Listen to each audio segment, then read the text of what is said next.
Under the Frozen Moon is based in a town called Lunavik, where under the ice a dragon is sapping all the warmth and the heat from the world, so even the moon has frozen.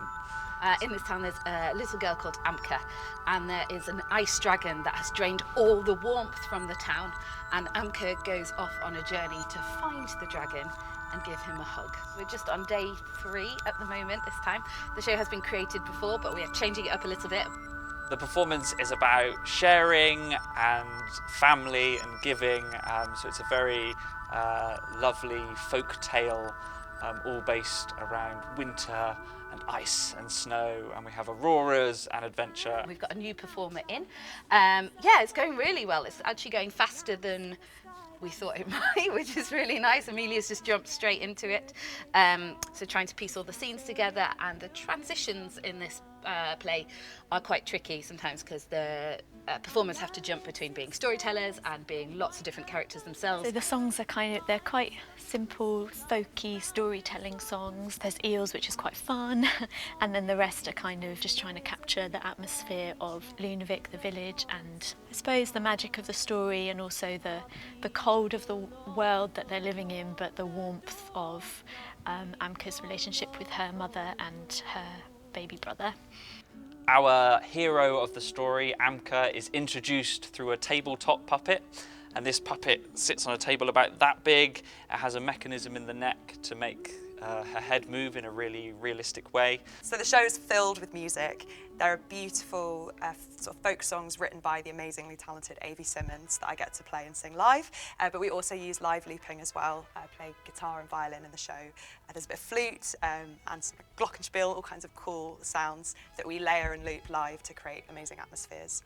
The puppets in Under the Frozen Moon, there's a lot of different types. So there's a fox puppet, an Arctic fox, which is based on the anatomy of a fox, and that's life size, and the actors on stage interact with this fox.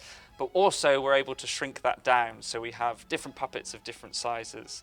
So there's the big fox, and there's a smaller fox, and there's even a tiny little fox as well. My favourite thing about Under the Frozen Moon, I think, is the fact that at every stage there's like a little surprise. So you kind of are like, oh, I've met the puppets now, and I know what the location is, and then there's like a new location or a new little puppet or a new little way of doing something that is constantly keeping your attention.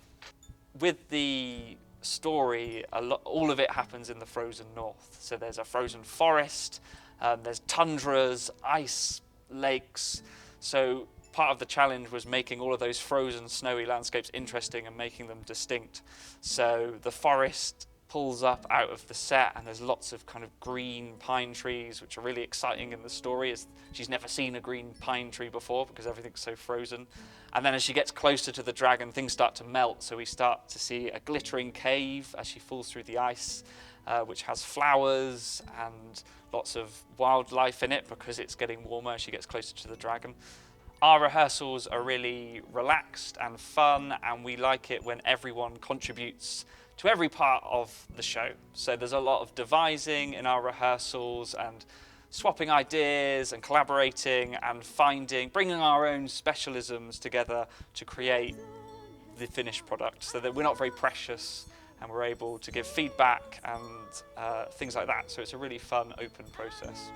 I love how much heart the show has. It's such a warm show about community and hugs, and after the last 2 years I've really missed that, so it's just a lovely, warm, beautiful thing. So this year we're taking Under the Frozen Moon to Southern Maltings in Ware, and we're collaborating with Hertford Theatre to create an immersive environment with the show. So the audience will arrive at the venue and then be led around Lunavik and different locations from the show, which is all really exciting. And then they'll eventually get through a forest, they'll get to the stage where we will put on our show Under the Frozen Moon. So we're in Southern Maltings from the 14th of December to the 3rd of January, more or less all the way through, doing 3 shows a day. So it's a really, really exciting process for us.